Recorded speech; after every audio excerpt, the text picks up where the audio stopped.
pequeña una estructuración del tema de epilepsia para que podamos seguir avanzando con neurología. Ya vi que ya pusieron la lista de los que faltan integrarse a los grupos, ¿no? Hoy día o mañana lo voy a hacer. Bien, entonces, para hablar de epilepsia o enfermedad epiléptica, estatus epiléptico, cualquiera de estas situaciones, pero para hablar de epilepsia, me imagino que lo primero que nos viene a la mente son las convulsiones. O sea, yo sé que ustedes saben que epilepsia no son solo convulsiones clínicamente manifiestas, pero algo debe tener similaridad o compartido con las convulsiones. Por ello, simplemente a manera de introducción, nosotros tendríamos que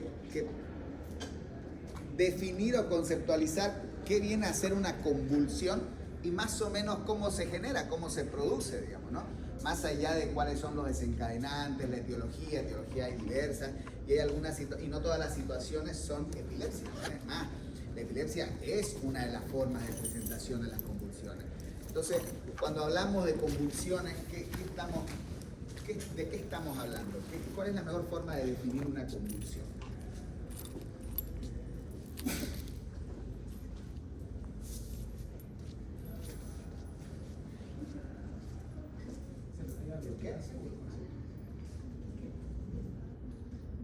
Puede ser, la doctora dice que una forma de entender qué es una convulsión es entender que es un espasmo muscular. Eso dice, ¿no? No está mal. ¿Cómo, además de eso, podríamos definir qué es una convulsión? No epilepsia, convulsión. Desregulación sincrónica del neurotransmisor inhibidor y excitador. Entonces el doctor nos dice que de alguna forma, independientemente de la causa o el motivo, no hay un equilibrio entre todos los factores que estimulan y los factores que inhiben. Este desequilibrio para uno u otro lado, no necesariamente solo para el que estimula, porque puede ser que el que estimula esté normal, pero si el que inhibe está disminuido, también se genera este desequilibrio. Es más fácil entenderlo del otro lado, ¿no? Que el excitador esté incrementado. Bueno, sí, pero ¿no? Eso es una conceptualización más bioquímica o fisiopatológica. Y clínicamente... ¿Descargas irregulares en las neuronas? Puede ser, ¿no? Estamos hablando de personas o pacientes que presentan descargas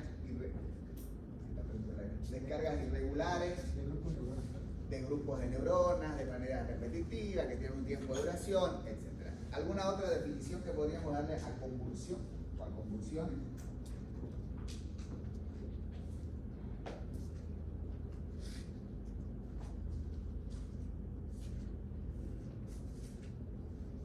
Interesante, o sea, todo lo que dijeron es correcto, ¿no? Son estas descargas, como dice el doctor, como dice la doctora, que se pueden deber a múltiples causas, como lo vamos a ir viendo. El tema es que no es tan infrecuente como pensamos. Por eso es que no toda, o sea, pensar en convulsión no es sinónimo de pensar en epilepsia, ¿no? Fíjense que 5 a 10% de la población pudo haber presentará o presenta en alguna oportunidad ha presentado un episodio o más de un episodio caracterizado por la presencia clínica de convulsión. Es más, muchas veces todavía se los puede medicar con medicamentos que son antiepilépticos como el valproato de sodio, etcétera, pero no pensando en un diagnóstico de epilepsia, sino simplemente con la finalidad de controlar lo que es los cuadros convulsivos o esas convulsiones que haya presentado en algún momento, teniendo presente parte de lo que dice el doctor de este equilibrio entre lo regulador, entre lo estimulador y lo inhibidor. Las causas o los motivos para que se presenten las convulsiones son múltiples. ¿De qué va a depender estos, los más frecuentes o las más frecuentes de estas causas o patologías? Fundamentalmente del grupo etario. Porque ustedes han llevado pediatría o van a llevar pediatría, pensar en que un niño puede convulsionar con fiebre es una realidad o no. Un niño convulsiona con fiebre, pero un adulto. Entonces es como que de acuerdo al rango etario, de acuerdo al grupo etario, perdón, vamos a tener diferentes causas y estos van a ir bajando en se van a ir reacomodando en el transcurso de la edad, en el transcurso del tiempo, y en algún momento algunos estarán más presentes que otros. Si nosotros estamos hablando en pacientes o en personas, perdón, entre los 20 años y los 50 años, probablemente estemos pensando más en patologías traumáticas, porque la probabilidad de esta persona de que tenga un traumatismo craneoencefálico es mayor que esta sea causa de una convulsión. Pacientes más añosos probablemente estemos pensando en cuadros isquémicos cerebrales o alteraciones metabólicas o metabolopatías que pueden desencadenar convulsiones. Entonces, nosotros podemos ver aquí algunas causas frecuentes de convulsión, por ejemplo, neonatos, no, lactantes y menores de 12 años, adolescentes, y empieza a tener su lugar los traumatismos, aún pueden estar presentes las infecciones. Lo que nos atañe a nosotros, las patologías de adultos, sin lugar a duda el traumatismo, la abstinencia de alcohol, consumo de drogas en abuso. Adultos mayores a 35 años ya se presentan las patologías, ¿no? Ya no es tanto el traumatismo, ya no es, o sea, el alcohol va a estar siempre presente, ¿no? Pero ya empieza a tener su lugar la enfermedad neurológica o la patología en general. Fíjense la enfermedad o el accidente cerebrovascular ya ocupa un lugar, tumores cerebrales. Y también no debemos olvidar múltiples drogas, múltiples fármacos que van a tener entre sus eventos adversos, como parte de sus eventos adversos, que se presenten o que se incremente el riesgo de presentar convulsiones. Algunos bastante conocidos, fíjense, la ciclovir se vende sin receta médica y se vende, ya ni siquiera la gente busca ciclovir, buscaba la ciclovir de entrada, no saben por qué, pero van y lo buscan, sea por herpes simple o por cualquier otra patología. Entonces hay un consumo excesivo muchas veces de esta medicación, o están en el rango de medicamentos que son de venta libre como suplementos, como el ginkgo biloba, por ejemplo, ¿no? Que se vende un montón como suplemento en las farmacias, solo o asociado con diferentes productos. Entonces creo que la semana pasada comentábamos que cuando compramos un medicamento, cuando leemos y sacamos la caja de un medicamento, el prospecto, que es enorme, son 2 renglones cómo tomar, y todo lo demás, todo lo que puede suceder, todos los eventos adversos, todas las reacciones adversas que se pueden presentar, y tenemos que conocerlos. Es decir, no nos vamos a aprender absolutamente todo lo que dice ahí, porque ese tiene un contexto legal, ¿no? Tiene que tener hasta la mínima posibilidad, porque tiene que blindarse frente a un proceso legal, ¿no? Pero nosotros tenemos que conocer las causas o las situaciones adversas que más frecuentemente se pueden presentar. Y no será pues lo mismo darle un medicamento a una persona de 18 años que darle el mismo medicamento a una persona de 70 u 80 años. ¿Por qué? Porque a medida que avanzamos en edad, independientemente de lo bueno o mala persona que hayamos sido metabólicamente hablando, actividad física, cuidando el alimento, el cuerpo igual envejece. Es decir, hay cierto deterioro a nivel celular, y esto se puede manifestar con mayor riesgo. El ejemplo más claro, la metoclopramida. La metoclopramida, que se usa un montón para las náuseas, los vómitos, en personas mayores de 60 años no deberíamos darlo. No deberíamos darlo, ¿por qué? Porque incrementa el riesgo de que haya una alteración del intervalo QT, y eso incrementa la muerte súbita. Una tontería, un medicamento que está para náuseas y vómitos. Entonces lo que ha cambiado no es el medicamento, sino es el rango etario, y el riesgo pasa porque en la medida que avanzamos en edad, pues ya nuestro cuerpo ya no es virgen, ¿no? O sea, nuestras arterias van sufriendo deterioro, nuestras células van muriendo, se van alterando, y el funcionamiento no va a ser el mismo. Por eso es que uno de los últimos temas de este módulo de neurología va a ser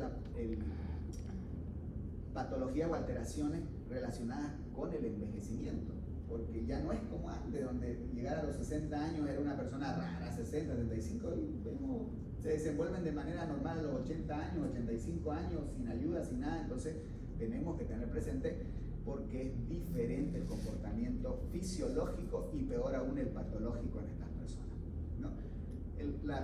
Los métodos de contraste, igual cada vez se hace más abuso de los métodos de contraste, sean estos que pasen por el yodo o no, pero no hay que olvidar que también puede afectar a nivel del sistema nervioso central y puede desencadenar una convulsión, y no lo va a hacer delante del radiólogo, delante del médico. Probablemente la desencadene cuando ya está en su casa o al día siguiente, y si no tenemos presente que uno de los factores de riesgo o uno de los encadenantes puede ser la prueba que se hizo hace 2 días, pues nos vamos a pasar por alto, ¿no? Y ahora sí, ¿qué es la epilepsia? Si eso eran las convulsiones, y vimos un montón de patologías que están relacionadas, situaciones, condiciones o fármacos que pueden desencadenar convulsiones independientemente, ¿qué viene a ser ahora la epilepsia? Que es el motivo por el cual nos reunimos hoy. Porque epilepsia, sin entrar a medicina, escuchamos hablar de epilepsia. Dentro de la medicina se escucha un montón. Puede ser que lo utilizamos mal el término o magnificamos la cantidad de personas con epilepsia, pero para eso tenemos que conocer qué es la epilepsia o qué piensan que es la epilepsia.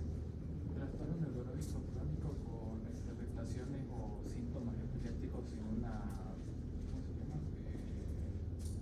Situaciones no provocadas. A ver, ¿cómo es? Es un trastorno neurológico crónico. Es un trastorno neurológico crónico Que persiste y de que presenta. crónico persiste. Crisis no provocada de epilepsia. Pero en la convulsión son usualmente recurrentes a gatillos. entonces, la definición no puede incluir el nombre de la patología, ¿no? Entonces, ¿qué vendría a ser la epilepsia? Es una patología neurológica crónica, recurrente, que se caracteriza por qué? Por síntomas. Por, el doctor dice, por la predisposición a la convulsión. Sí. Entonces, el doctor nos dice que hablar de la enfermedad de la epilepsia, hablar de la epilepsia, sería hablar de una persona o un paciente que tiene una condición, una enfermedad o una patología crónica que predispone a que esta persona presente episodios convulsivos, ¿no?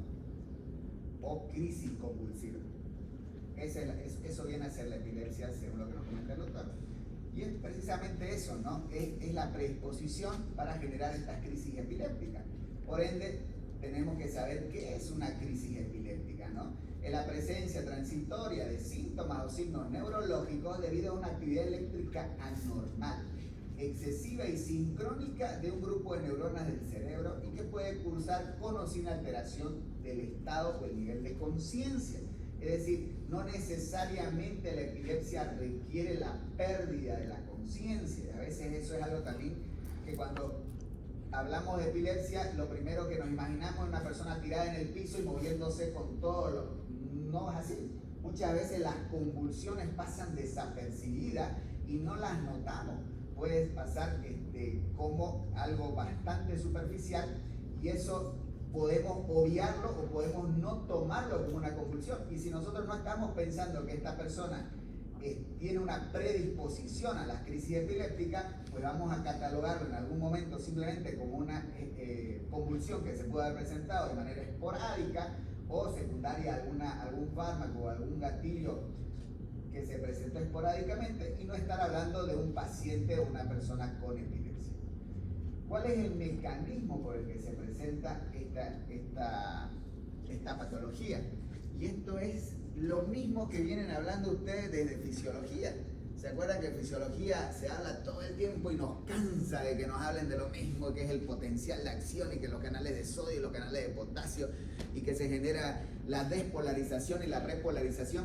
Pero si nosotros bajamos lo que ustedes mismos han definido sobre convulsión y sobre epilepsia a eso que es la fisiología, Guyton, Gannon, cualquiera, West, no importa, pero si lo bajamos a eso, es más fácil de entender la epilepsia, las convulsiones mismas, digamos.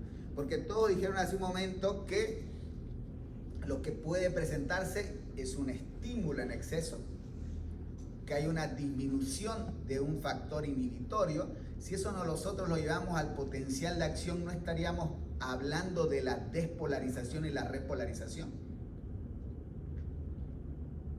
¿Cuándo una célula se excita? Cuando se despolariza. ¿Cuándo vuelve a su estado basal? Cuando se repolariza, sea que se hiperpolariza o no, pero cuando se repolariza. Ahora, si nosotros utilizamos el sentido común, ni siquiera la medicina, ¿cuándo una célula tiene mayor posibilidad de adelantar la excitación? El ciclo normal de cualquier célula, de cualquier membrana, es generar una excitación, e independientemente de la forma de la curva, una vez generada la excitación, va a generarse un proceso de repolarización. Eso va a pasar. Una célula que esté excitada, ¿se puede volver a excitar? Sí. No creo, pues si está despolarizada, para que se vuelva a presentar la excitación, tiene que comenzar el proceso de repolarización. Porque si nosotros abrimos una puerta y la puerta está completamente abierta, ¿la puedo abrir más? Para abrirla nuevamente antes de que se cierre, por lo menos tiene que empezar a cerrarse un poco. El ciclo normal es que se repolariza y debería volver a comenzar. De esta situación o de este potencial de acción, que ustedes lo vieron cuando veían fisiología, se encargan fundamentalmente dos sustancias, o dos moléculas, como ustedes quieran llamar. ¿Quiénes son? Sodio, No, del potencial de acción. sodio y potasio. El sodio y el potasio. ¿Qué hace el sodio? Hace que abran los canales. ¿Hace que qué? Que abran los canales. ¿Qué canales? ¿Cómo de calcio?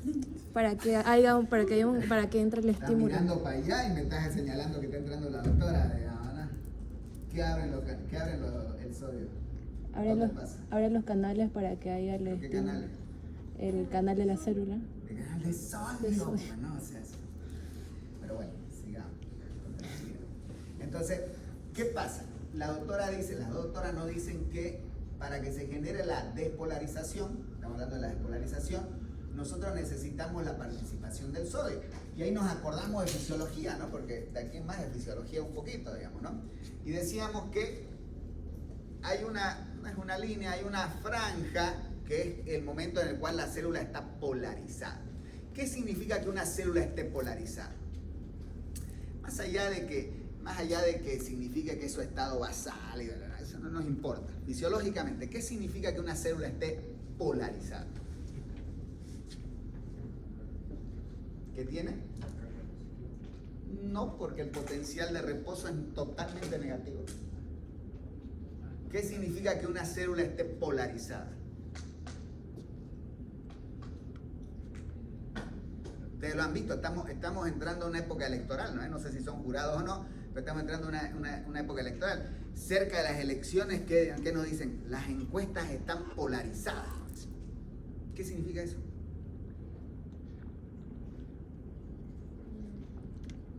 Está encargada. ¿Qué? No sé. Lo único que nos quiere decir eso es que está o de un lado totalmente, o sea, de un polo, o del otro polo. En este caso el doctor le peló en el positivo, pero significa que está bastante negativo, digamos. Eso es el estado normal de la célula, de la membrana. Eso es lo que nos llaman el estado basal. Cuando estamos así como están ahorita, tranquilos, sin hacer nada, descansando, ese es el estado basal. Entonces, ese estado basal es un estado de polarización. Esa polarización significa que está lo más abajo en el rango de, de voltaje, es decir, lo más negativo. Pongámosle menos 70, menos 80, menos 90, no nos peleemos por el valor, es lo más negativo. Por eso es que cuando hay un movimiento de moléculas y lo que se mueven son cargas positivas, la carga negativa va a ir siendo cada vez menos negativa, ¿cierto? Si va entrando positivo, positivo, positivo, cada vez va a ser menos negativo. No necesita ser positivo, simplemente necesita ser menos negativo.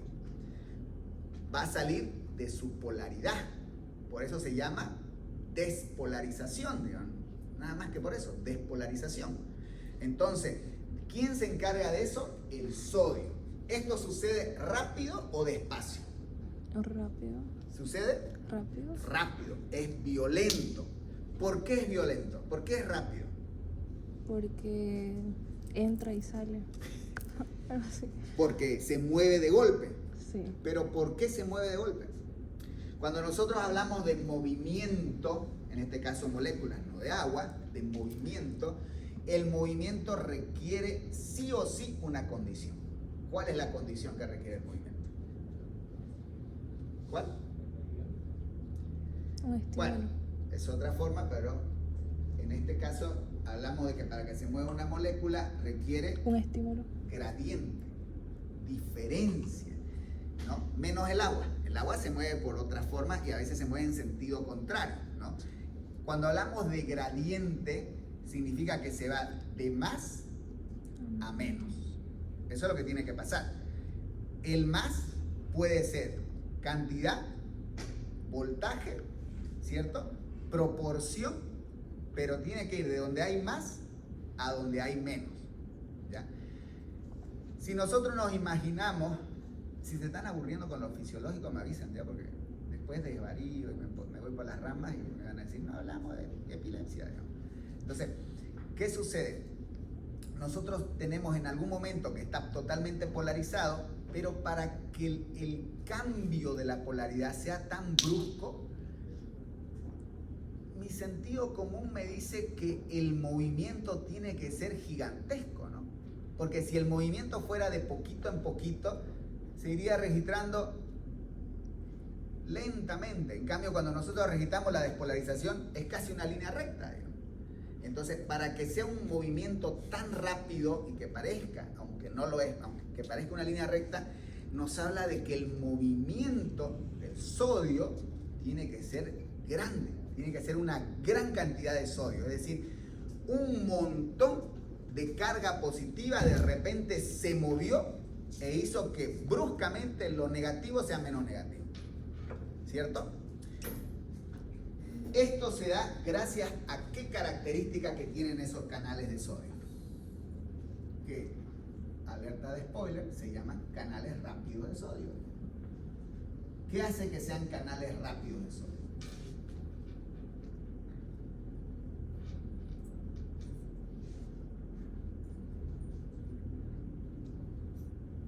Cuando un canal se abría, estimulaba a los demás canales para que también se abrieran. Uno estimula al otro y al otro, pero eso no sería rápido, porque si tenemos 1000 canales, independientemente el parámetro de tiempo que quieras medir, demoraríamos 1000 en que se abra el canal número 1000. Entonces, ¿qué hace que los canales de sodio, canales rápidos de sodio, sean canales rápidos de sodio? Utilicemos lo que la doctora dijo. Lo que tendría que pasar sería que en vez de que un canal estimule al otro, todos se estimularan al mismo tiempo. Si yo tengo 1000 canales que de repente todos se abren al mismo tiempo, imagínense la cantidad de sodio que se va a mover. Va a ser una gran cantidad. ¿Existe esa posibilidad? Sí. Ese tipo de canales se llaman canales voltaje dependiente. ¿Qué significa que sean canales voltaje dependiente? Significa que lo que va a abrir al canal no va a hacer que una molécula vaya pasando o se vaya acercando, sino que lo que va a abrir a ese canal va a ser su carga.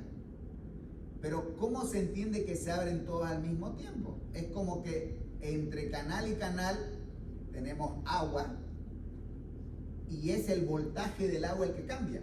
Cuando cambia el voltaje del agua va a cambiar para todos los canales al mismo tiempo, no cambia para uno nada más.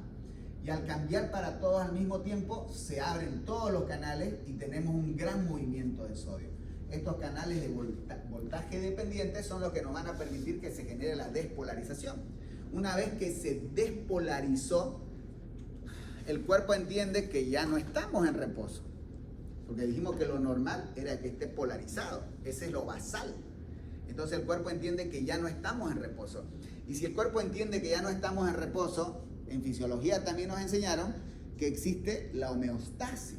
El intento de volver siempre al equilibrio, ¿cierto? Entonces, como vio que lo normal era estar ahí abajo y de repente se disparó el voltaje, ¿qué es lo que va a buscar que se genere? Que se vuelva a polarizar. Por eso es que cuando está despolarizado, lo que sucede es una repolarización. ¿Por qué? Porque lo que se va a mover ahora va a ser el potasio y eso nos va a permitir poder generar, ¿cómo se llama?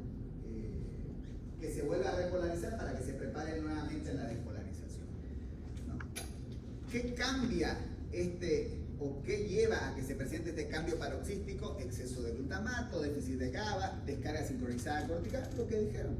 Es decir, que aumente lo excitatorio, que disminuya lo inhibitorio o que haya una mala regulación o una mala sincronización. Y eso nos va a llevar a que una imagen bonita de despolarización, repolarización, de repente tenga descargas en mayor cantidad, o aunque sea una, pero que se presentan antes de lo que deberían presentarse en formas de diferentes espigas, que es lo que va a generar lo que vamos a ver como la convulsión. Entonces aquí tenemos el proceso de despolarización, repolarización, es lo que normalmente debería suceder, más allá del voltaje que ustedes vean. Aquí nos lo representa en una célula donde nos dice cómo ingresa el sodio, cómo sale el potasio y cómo esto permite que se genere un potencial de acción, ¿no? La diferencia con lo que nos acostumbramos a ver y nos queda fijado en el Guyton con la meseta, eso es para el corazón, no es para las demás células, ¿no? En este caso estamos viendo un proceso de despolarización, repolarización, y la célula se prepara nuevamente para que reinicie este proceso. Pero puede suceder, como veían hace un momento, que se incremente el estímulo, lo excitatorio, o disminuya lo inhibitorio. Ambas dos van a predisponer, como ejemplo nada más, ambas dos van a predisponer a que una célula esté predispuesta a excitarse nuevamente, a generar nueva actividad. Y si esta actividad es repetitiva, vamos a tener esas imágenes de espiga, que son simplemente la representación gráfica de lo que está sucediendo, molecularmente durante un periodo convulsivo, durante un periodo ictal.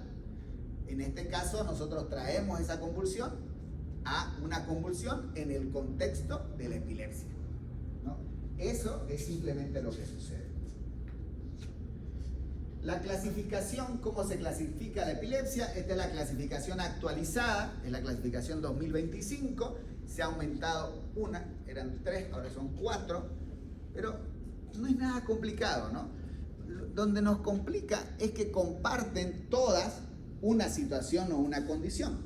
Todos ya conocíamos, leyéramos antes o no sobre epilepsia, todos conocíamos que existe la epilepsia generalizada y la epilepsia focal o localizada, como lo quieran llamar, ¿cierto?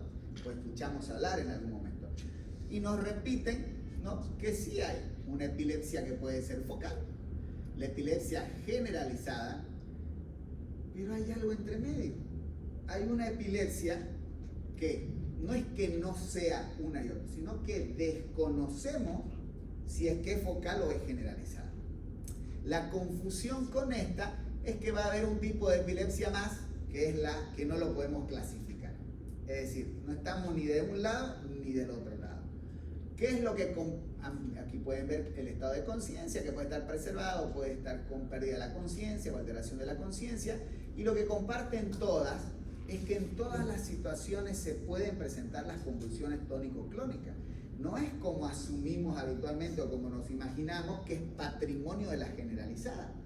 También se puede presentar en las focales, también se puede presentar en las que no sabemos o las que desconocemos si son focales o generalizadas, y obviamente ni qué decir en la generalizada. ¿Cómo inclinarnos hacia un lado o hacia el otro? Para eso nos orienta con estos descriptores. Son descriptores somatotrópicos y descriptores semiológicos. Ahí le he dejado el enlace, le vamos a ver algunas de estos, pero para que puedan ver la lista gigantesca de situaciones, características semiológicas que los orientan hacia cuál de ellos es. Entonces, la focal, no hay misterio, puede ser focal con preservación de la conciencia, focal con alteración de la conciencia, y las crisis que dijimos que se comparten todos, en este caso que puede ser focal o bilateral. Y estos son los descriptores, lo vamos a ver dentro de un momento. Si no conocemos si es focal o generalizada, la clasificación es la misma, con pérdida y con preservación de la conciencia, con alteración de la conciencia y crisis tónico-clónica bilateral. ¿Qué son estos descriptores? Tenemos modificadores somatotrópicos que lo único que nos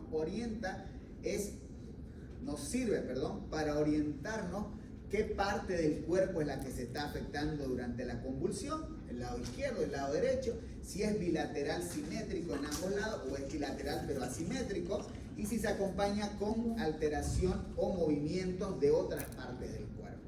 Estos son los descriptores somatotrópicos que nos van a orientar a terminar de clasificar la epilepsia focal o la que desconocemos si es focal o generalizada. Pero también tenemos diferentes características semiológicas que pueden ser fenómenos motores, tanto elementales, complejos, sensoriales, cognitivos, autónomos, afectivos y auras que no se terminan de describir. La generalizada se clasifica a su vez en crisis de ausencia, que puede ser típica, atípica, mioclónica o una mioclonía palpebral con o sin ausencia. Crisis tónico-clónica, crisis mioclónica, tónico-clónica o crisis de ausencia que va a tónico-clónica. Y otras crisis generalizadas, crisis mioclónica generalizada, clónica generalizada y así. Parece complejo, en realidad, si ustedes ven las clasificaciones anteriores, se ha simplificado un poquito más. La idea para nosotros es, como estudiantes de medicina, la idea es que sepamos que hay, o sea, que la conozcamos, la focal, la generalizada, la desconocida y la no clasificada, digamos, ¿no? Todo lo demás, o la particularidad de las demás, vamos a verlo en el transcurso, vamos a aprenderlo en el transcurso de las diferentes especialidades. La sin clasificar es la que no conocemos las características que nos llevan a inclinarnos hacia esta, digamos. Por eso es que está solita, por eso es que no dice nada debajo de ella. Ahora, ¿qué hacemos con el abordaje de estos pacientes? En este caso es fundamental la anamnesis, ¿no? El preguntar, el interrogar al paciente y a la familia sobre las características de las convulsiones. Y en este caso hay que ser muy detallista y muy minucioso porque, como les decía, imagínense, es fácil identificar una convulsión donde el paciente está tirado en el piso y moviéndose en todas las partes del cuerpo. Pero un paciente, un niño, un bebé que está como perdido durante un par de minutos con una crisis de ausencia sin el movimiento de ninguna parte del cuerpo, no es tan fácil, no es tan típico. Entonces, la anamnesis, el interrogatorio y el buscar todas las características que forman parte de lo que puede estar sucediendo con el paciente, con la persona, es fundamental. No solo hablar con el paciente, sino también con la familia, que es la que observa, que es la que está alrededor. ¿Qué hay que indagar? El aura. El aura es esencial cuando está presente y el paciente lo reconoce. ¿Qué es el aura? Pueden ser manifestaciones visuales o auditivas. ¿Pero qué es? No cómo aparece. ¿Qué es el aura? Sí son manifestaciones visuales, auditivas, olfatorias, incluso percepción o sensación. ¿Pero qué es? Como que sabe que va a venir su convulsión.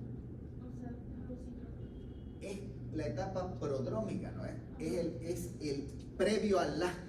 Y eso es fundamental. Si es que el paciente lo tiene, pasa lo mismo en la migraña, ¿no? Si nosotros investigamos en la migraña con los pacientes, si tienen aura y si reconocen su aura. ¿Por qué? Porque en el caso de las convulsiones podemos medicar o podemos por lo menos asegurar que no se vaya a romper la cabeza convulsionando en algún lugar peligroso, digamos, ¿no? Pero esta es el aura. ¿Qué más tenemos que buscar? Todo lo que vimos hace un momento. Desencadenantes, la medicación que está tomando, estudios que se hayan realizado, antecedentes familiares, cuánto tiempo dura, en qué momento se presenta, qué pasa después de que pasa el periodo ictal, cómo se caracteriza ese periodo ictal teniendo en cuenta que no todo es movimiento, ¿no? ¿Podemos apoyarnos en la imagen? Sí. Aquí ya no es la resonancia típica o la tomografía típica, aunque nos ayudan ambas dos, tanto la resonancia, la tomografía en este caso, si hablamos de la tomografía convencional, nos va a ayudar en las situaciones de emergencia para descartar que no sea una ACV, que no sea algo agudo que esté desencadenando esa convulsión. Pero si hablamos de tomografía, ya no la convencional, sino hablamos de tomografía con emisión de positrones o la tomografía con emisión de fotón simple, como es la cámara gamma o el PET, ya le da otro contexto que nos puede ayudar porque nos va a mostrar captación molecular, nos va a mostrar qué es lo que está pasando molecularmente con esa célula. Y lo que es indudable, la utilidad que tiene y la ayuda que nos presenta es el electroencefalograma. ¿Qué vamos a ver en el electroencefalograma? Todas estas alteraciones eléctricas, las espigas, las diferentes formas de las espigas, etc. ¿No? Aquí vemos en este caso una resonancia magnética. Ustedes pueden fijarse en la captación. Cuando hablamos de captación, cuando nosotros hablamos de imagen en general, muchas veces nos quedamos solo en el cerebro, si este lado es similar a este, si hay una zona más pequeña, más grande. Pero hablar de captación es hablar de, creo que ustedes lo dijimos alguna vez, de perfusión, ¿no? La captación en este caso por resonancia, o en el caso del PET y el SPECT, que es material nuclear, es hablar de perfusión. Lo que nos va a mostrar es la actividad metabólica de esa célula. Y esa actividad metabólica lo que nos está mostrando es ausencia de función, hiperfunción o hipofunción. Eso es lo único que nos muestra. Y para nosotros ver si esto, porque ninguno es imagenólogo, para nosotros ver es simplemente comparar un lado con el otro, la coloración, y eso es lo que nos va a orientar si hay una alteración o no. No es la idea, obviamente, que lo vean y digan, aquí vemos hiperhipo, sino que noten la diferencia en las coloraciones, y eso sirve para todo lo que es, o todo lo que involucre captación.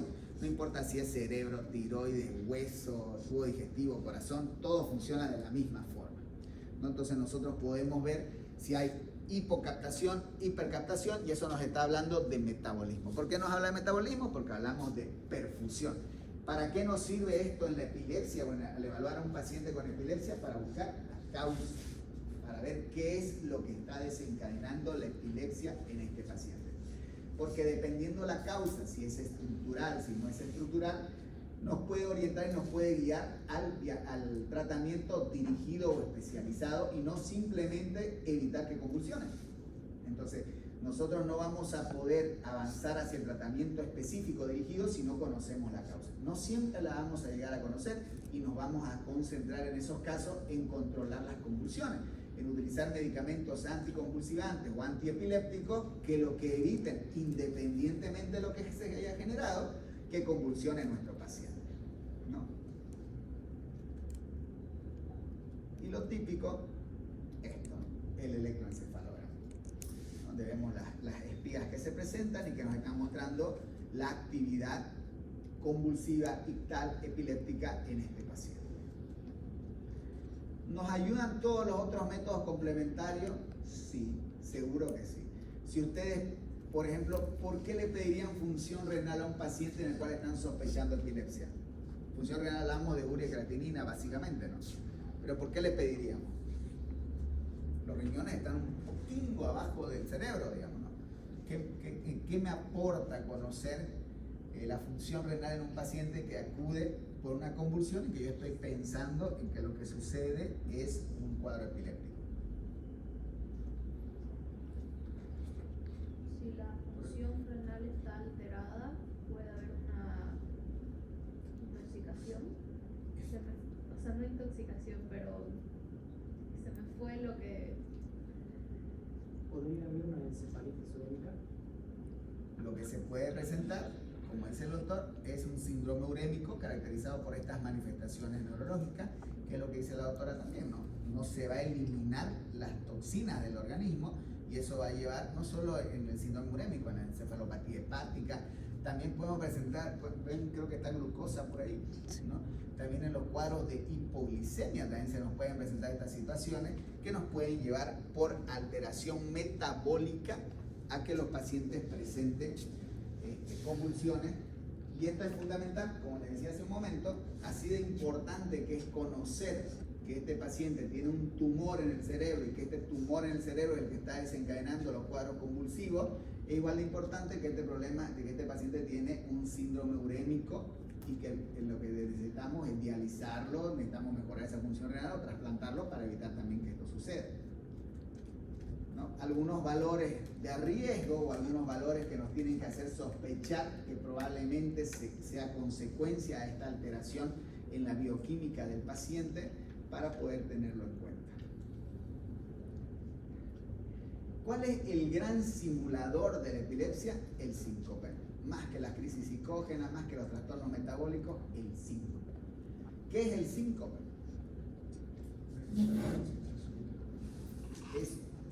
Es una pérdida súbita de la conciencia.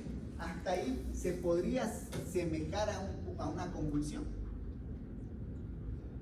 Una convulsión, a ver, desglosémoslo. ¿Una convulsión se puede presentar de manera súbita? Sí. Sí. ¿Una convulsión puede tener pérdida de la conciencia? Hasta ahí no se podrían asemejar bastante. ¿Sí? ¿Qué más? ¿Qué otra cosa entonces lo va a diferenciar? ¿Qué más es el síncope? Es correcto, es una pérdida súbita de la conciencia, pero hasta ahí la convulsión se puede presentar igual. ¿Qué más? Movimiento. Pero dijimos que no toda convulsión tiene fase mioclónica, incluso puede ser una crisis de ausencia. Pero la crisis de ausencia no tuviera. Claro. Mi fase, o sea, se está ahí. Pero, ¿qué hace? ¿Qué características hacen del síncope que no sea una convulsión? Los movimientos. Recupera la conciencia rápidamente. El síncope, a diferencia de una convulsión, esta pérdida de la conciencia, si nos quedamos con la pérdida de la conciencia, es súbita, ¿qué más dijimos? Es súbita, bueno, es súbita, pero es de corta duración. ¿Cuánto dura un síncope?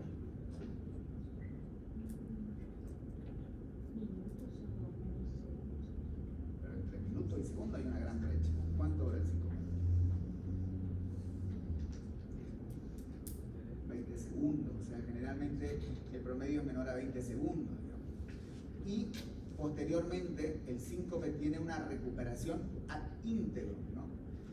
En cambio, cuando hay pérdida de la conciencia en la convulsión, hay un periodo posterior que se llama periodo postictal, ¿no? Donde demora mucho en la recuperación total del paciente.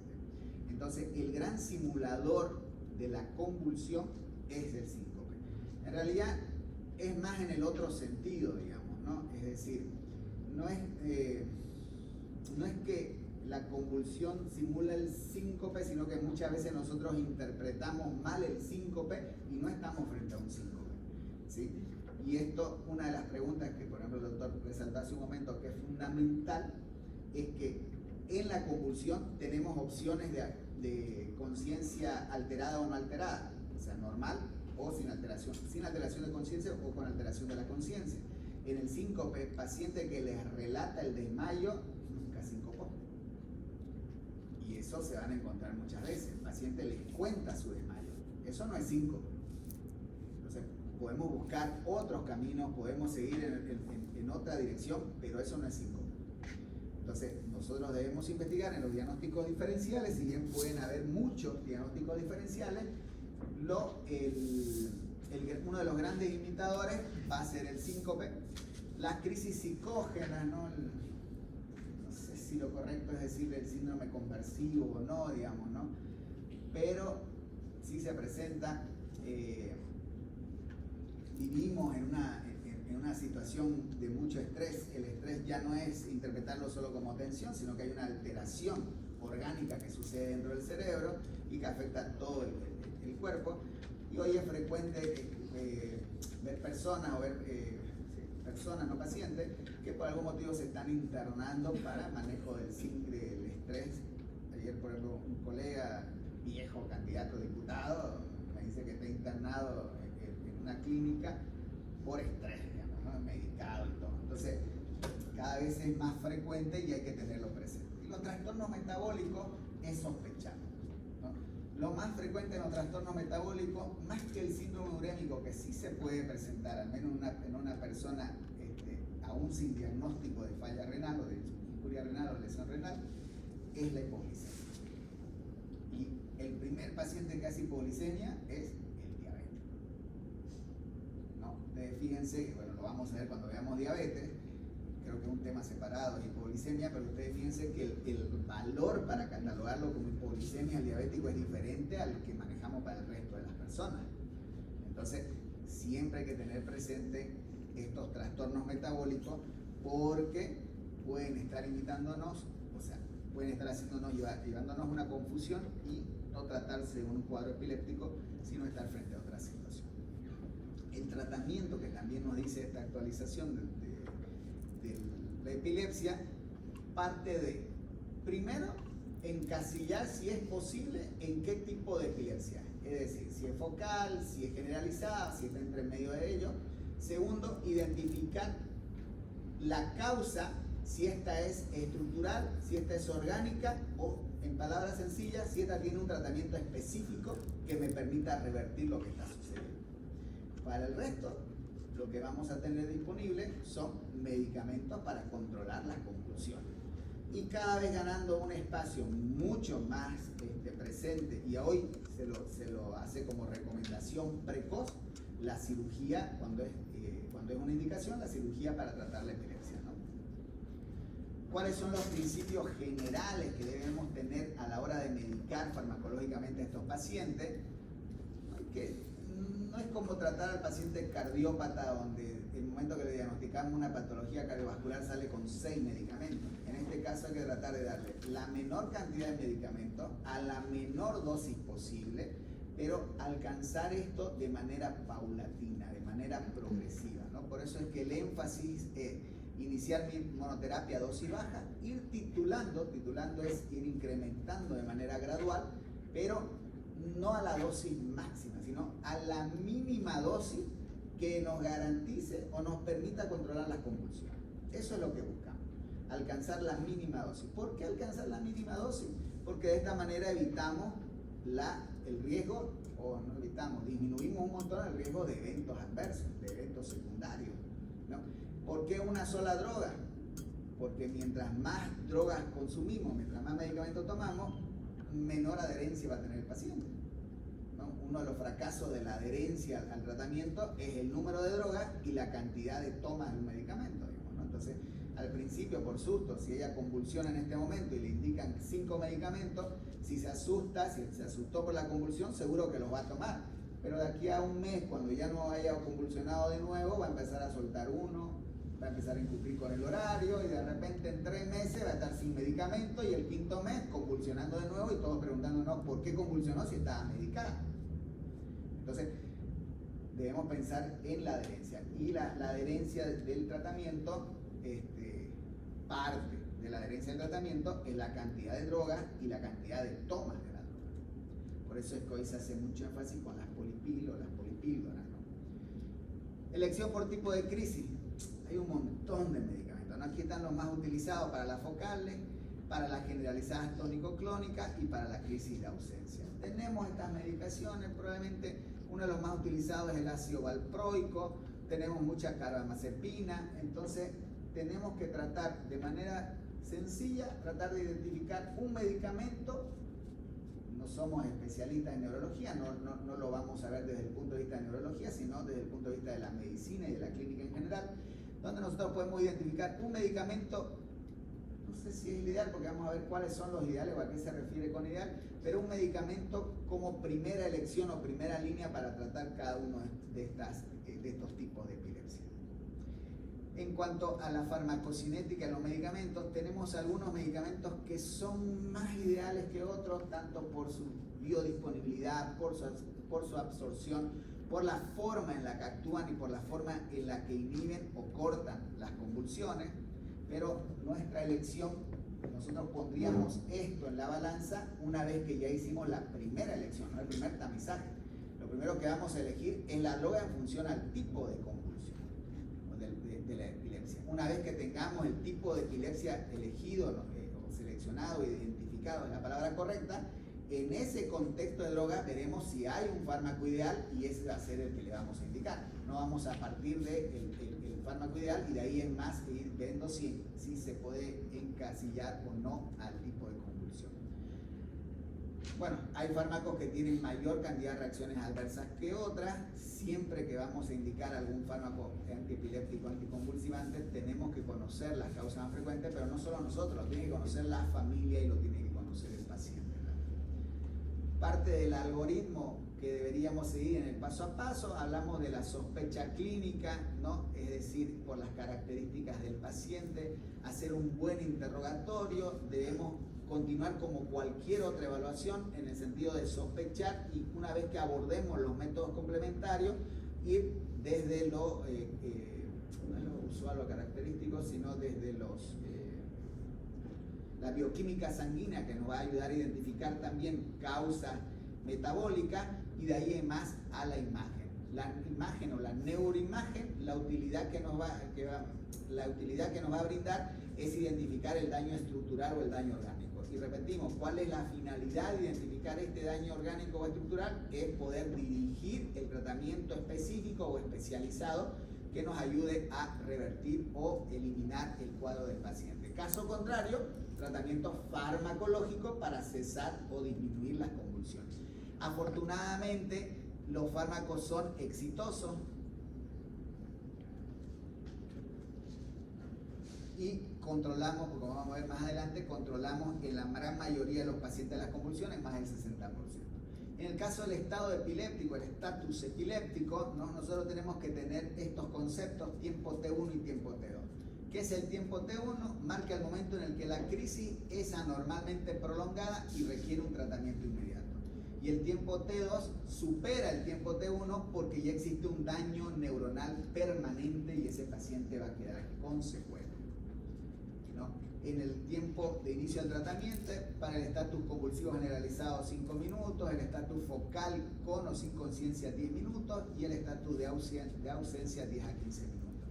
El tiempo T2 supera el tiempo, por lo tanto tenemos 30, 60 minutos, en el otro no se ha definido con precisión. Y luego tenemos pues el gran enemigo de la salud, que es el estatus epiléptico refractario al tratamiento. Es decir, que por más que hayamos alcanzado una dosis ideal, un fármaco ideal, o estemos con múltiples drogas, nos cuesta controlar ese cuadro epiléptico y tenemos que, como vamos a ver dentro de un momento, avanzar probablemente hacia la sedación o la anestesia del paciente para controlar. ¿Por qué? Porque mientras más tiempo el paciente convulsiona, más tiempo se daña el cerebro. A mayor cantidad de territorio cerebral dañado, mayor secuela va a tener el paciente. Entonces, un cuadro convulsivo no es simplemente ver si un paciente mueve parte de su cuerpo o está ausente, sino que se genera un daño cerebral.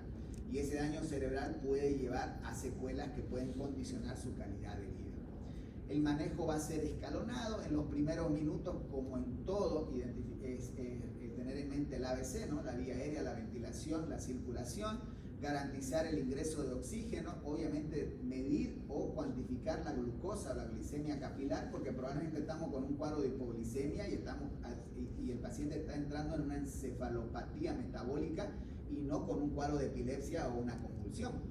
Entre los 5 a los 20 minutos podemos hacer uso de benzodiazepinas intravenosas, ¿no? Lorazepam, diazepam. Entre los 20 a 60 minutos ya las benzodiazepinas no van a ser suficientes y vamos a tener que utilizar antiepilépticos intravenosos. Y si superamos los 60 minutos, pues ya los medicamentos por sí solos no van a ser la opción, por muy endovenoso que sea, y vamos a necesitar anestesiar al paciente, colocarlo en coma anestésico, intubado y en terapia intensiva, porque tenemos que proteger ese cerebro. La finalidad no es si se mueve o no se mueve, ni si registramos en un electroencefalograma espigas o no. La finalidad es proteger el daño que se está generando en ese cerebro y podemos llegar a recurrir a esta situación. Entonces, aquí están expresados el tema de los minutos y la infinidad de drogas. Tenemos afortunadamente muchas drogas para elegir y el acceso al tratamiento anestésico, obviamente por más que sea terapia intensiva donde uno lo va a ingresar, generalmente nos apoyamos en los anestesiólogos que nos dan el apoyo en este tipo de pacientes, y la intubación nos garantiza la vía aérea. No necesariamente necesitamos la intubación orotraqueal, nosotros podemos utilizar otros medios que garanticen la vía aérea y nos permitan tener al paciente con la concentración de oxígeno necesaria. ¿No? Tenemos de acuerdo a los tiempos, entonces simplemente tenemos los anticonvulsivantes, los antiepilépticos y los anestésicos que podemos utilizar. Consideraciones especiales. El gran enemigo de todo, la mujer embarazada. ¿Por qué? Porque son dos personas en una sola. Entonces, todas las acciones que nosotros tenemos que hacer no solo tienen que generar un beneficio a la mamá, sino que también tenemos que proteger el producto. De nada sirve que la mamá deje de convulsionar si vamos a tener daño teratogénico en el niño. Y eso muchas veces nos limita, muchas veces nos genera un conflicto a la hora de qué droga utilizar. Entonces es una consideración especial, ¿no? Tenemos que tratar de que la paciente esté libre de crisis o libre de convulsiones, ¿no? Evitar ácido valproico por el efecto teratogénico, medicamento seguro, iniciar ácido fólico. En pediatría, ¿no? Reconocer las crisis febriles, ¿no? Los pacientes pueden convulsionar por fiebre y síndromes específicos para la edad. En el adulto mayor, enfermedad vascular cerebral va a ser la primera etiología, ¿no? ¿Por qué? Porque parte de eso, ¿no? Parte de un daño cerebral. Al haber un daño cerebral, de entrada va a haber, lo que nos comentaba el doctor, una alteración en el equilibrio en esas células y ese puede ser un punto de inicio de la actividad en espiga en el electroencefalograma que clínicamente se va a manifestar como las convulsiones. El pronóstico, por suerte, el 60% de los pacientes logran control absoluto de las crisis. Tras 3 años sin eventos se puede valorar el retiro gradual del medicamento y el 40% requerirá tratamiento prolongado, politerapia o evaluación para cirugía de epilepsia. Como conclusión, toda primera crisis requiere descartar causas sintomáticas agudas.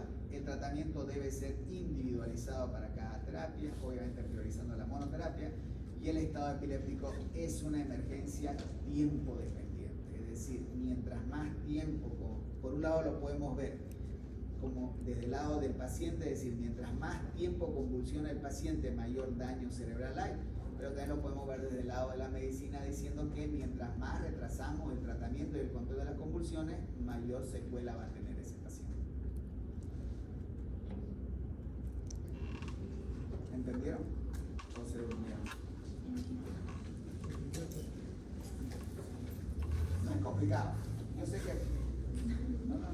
Yo sé que de repente, es más, léanlo el documento de la, lean todo, pero leanlo el documentito ese pequeño de la clase.